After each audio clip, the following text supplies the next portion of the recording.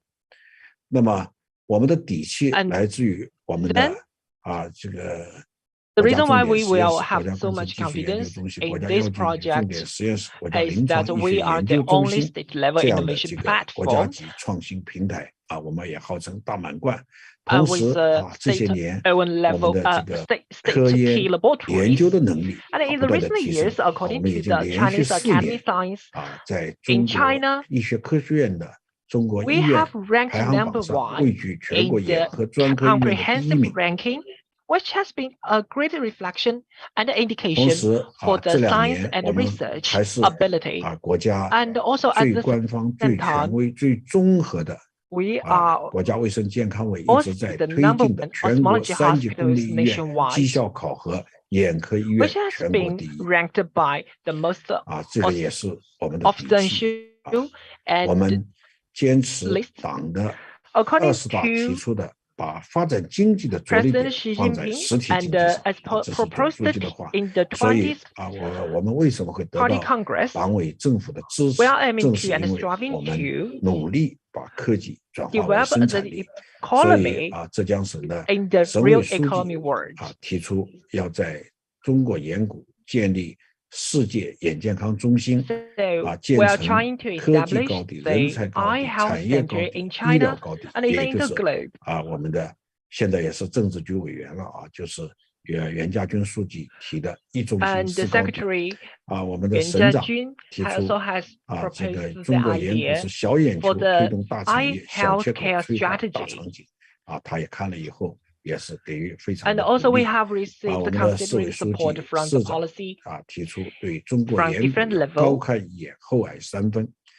那么我们也迅速的形成了眼骨的品牌，形成了溢出效应。短短的时间里，已经有4位国家级的领导人来考察指导，省部级的领导。有60多批次，正部级的领导有13人，还有众多的2个院士。这个就是我们的教育部长、科协书记、人社部长、财政部长到眼骨来考察，还有众多的学术界的支持，包括很多的院士。那么我们做这个工作也是践行总书记不辜负总书记的殷切期望。So Wenzhou Medical University is trying to live up with the expectation from Secretary President Xi Jinping. We are trying to combine the clinical practice, innovation, and medical teaching into one dimension. Back in 2008, 这个博鳌亚洲论坛以后他来看望在博鳌的。这个国际旅游医疗先行区的院士专家团队的时候，特别提出就是我们要把医疗的工作做好，尤其是创新的工作。那么他当时对我报告就是我们盲人通过这个美国波士顿的这个人工角膜使得扶着进来。Achievements and outcomes has been highly appreciated by Wenzhou University, Wenzhou Medical University. 我们也遗憾就是不能还没有用国产的最好的这样的这个人工角膜来救治病人，所以我们在眼骨也是要把这个愿望实现好。我就报告了这个，谢谢大家。Artificial corneal implantation for the clinical use. Thank you very much. Much appreciated for President Xi for your inspiring speeches. And I can see the future trends from the China Eye Valley. Our next presentation would be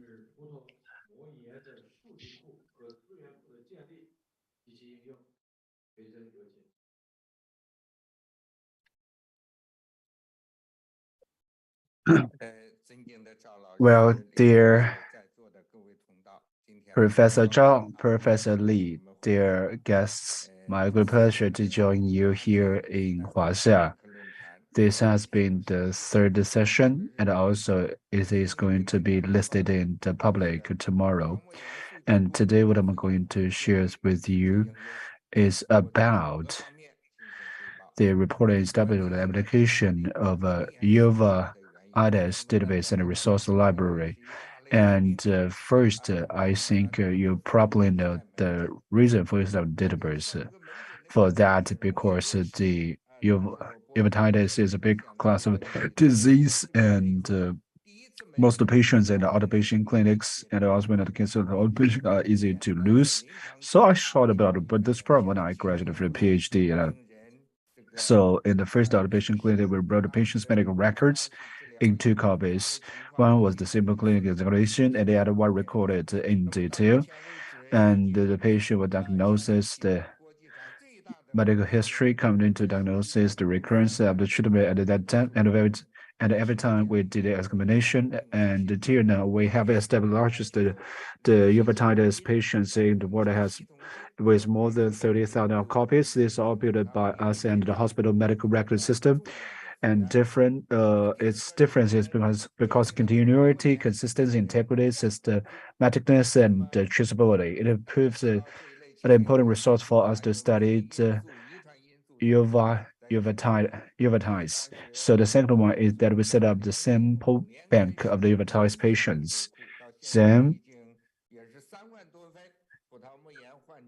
we have in total till now that since 2005 established the library and have more than 30,000 tons of the patients' samples. This part of sample is also largest in the world. And also the more important one we need to figure out is the most important the clinical database, and one is that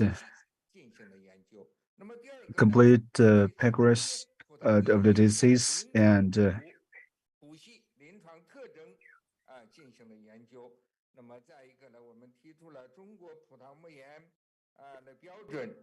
also we have the so the research brought to the Chinese experience uveitis, and also let me give you an example in this term that one of the clinical main manifestation, the ABI open area in an integrated very typical.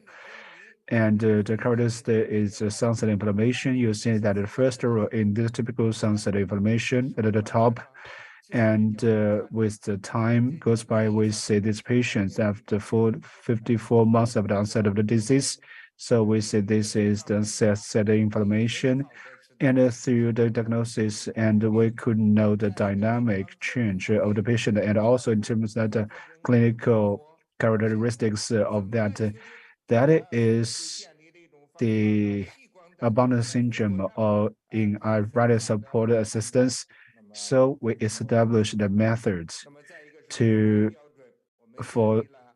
be absorbent on the iris for us to make the judgment, and we have iris detached from pigment, and we build up the Chinese standard.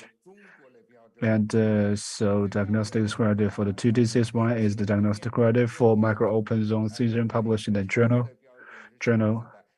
And also we are called in the Chinese standard internationally, and one of the standard in terms of implement the international standard. And another common standard is similar, and our sensitivity is significantly high and than the international standard. And also we have developed diagnostic criteria for sclerosis syndrome, which is published in the British Journal of Ophthalmology.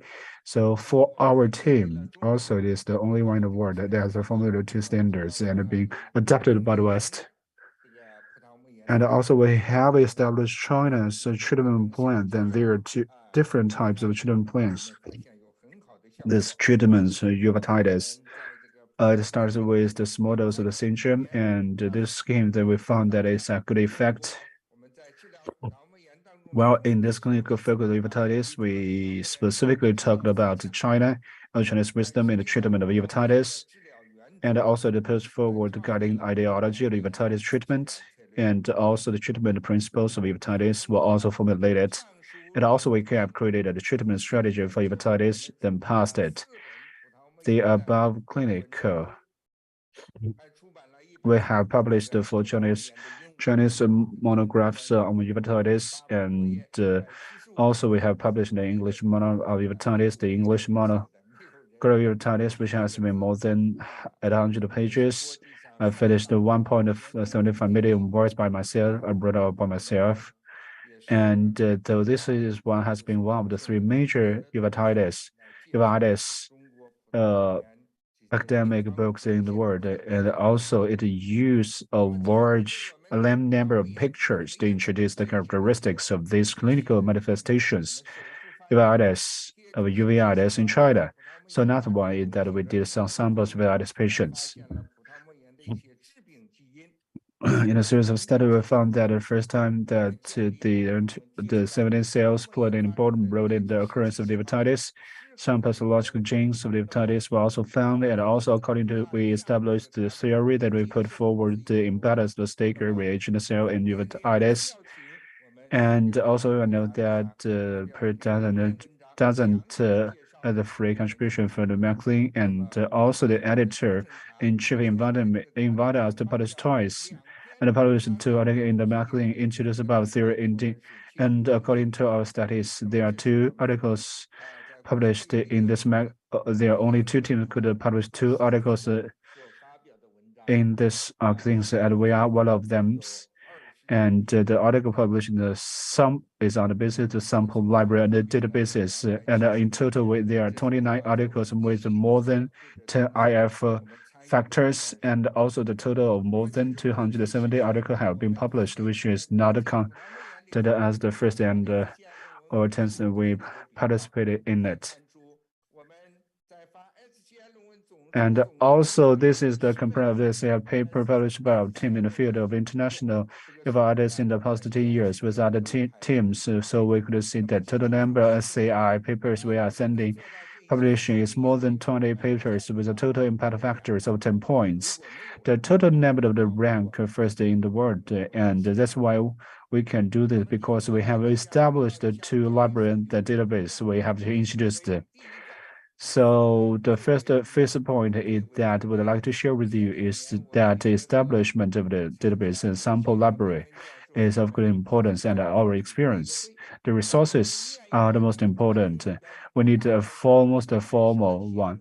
I went to United Hospital last year,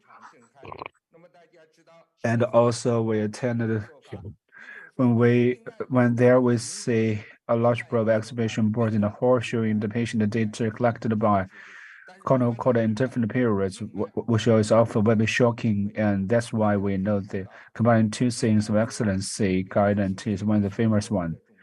And also no matter, so this medical record information tells us how important it is to be serious about the building up a database. And what about the second one, building up resources poor? The persistence is the most important one to do so. And I also suggest you that the data that the patient could be much more easier, because fewer patients but very easy. And also it's a little better to have less epidemic now. And I started watching in Monday, afternoon, and Tuesday and Wednesday.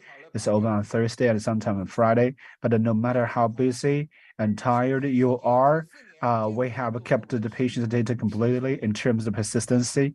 I saw that is the best example, the original plan that it took 4 years to learn from the West, and as a result, it worked for like 10 years. So we say this is kind of the similarity of the West journey in the ancient China with more than years, with a lot of the dedications, no matter how much time needed, that even the time could be much more larger or longer than previously expected, but the persistence will help you to keep on this long journey or the longer journey that may lead you to the final success and to get to win the game or get the final results you wish for. So that is to say, persistence will help you to make things into the customers. Otherwise, if you don't do that, you may not make it happen. And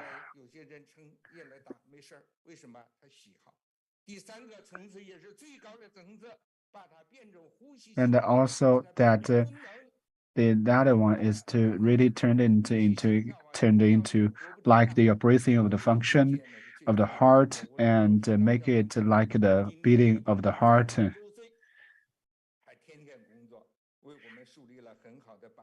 like the work it on a daily basis.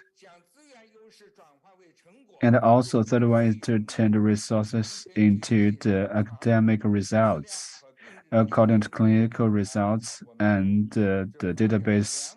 We have published 270 papers and one of the English papers, and also have 6 national awards and a first prize at the provincial ministry level, and also this elevates our country and UV artists' position in the world. Recently, we have also studied relation between the temperature the UV artists. It is found that every degree of temperature rise 2 grades will be added for 1,000 people. And also, we studied the UV artists' relation to the PM 2.5.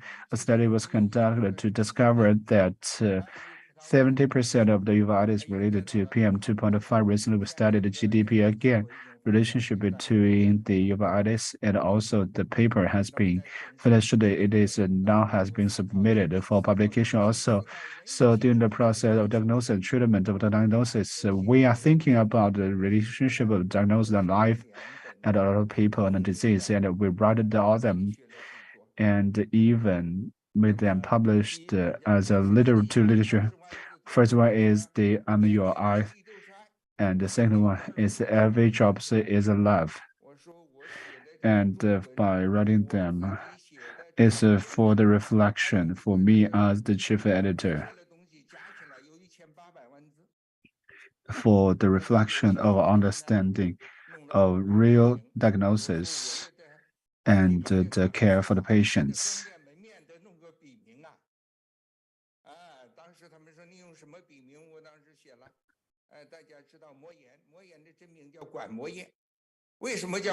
And also, for example, that we know that the real name of the meningitis is the epididymitis. But why it is epididymitis? And so there's a lot of stories could be behind that. Behind it. So we could see that while writing a work could be really reflected in the real lives of the patients or our colleagues. And this is one of the major way for us to look at that our works could be reflected not only for the treatment, but also could be reflected in the daily lives and for the care of the people to affect the people's real understanding.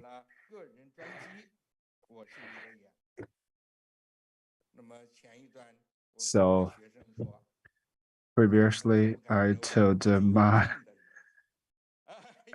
student, I said, "Oh, you have to really follow my instruction because I'm the one who can study, who can write, who have the publications. I can write the books. If you don't listen to us in a good manner, I will put you into my books in a bad manner." Well, anyway, so and at last, please allow me to show my for all the support of my students, my colleagues, and leaders and doctors. And in terms of the youth others, and we see that they have come across many difficulties, and they will be the best one in the youth others. Thanks very much for your listening, and that's all I'd like to share with you.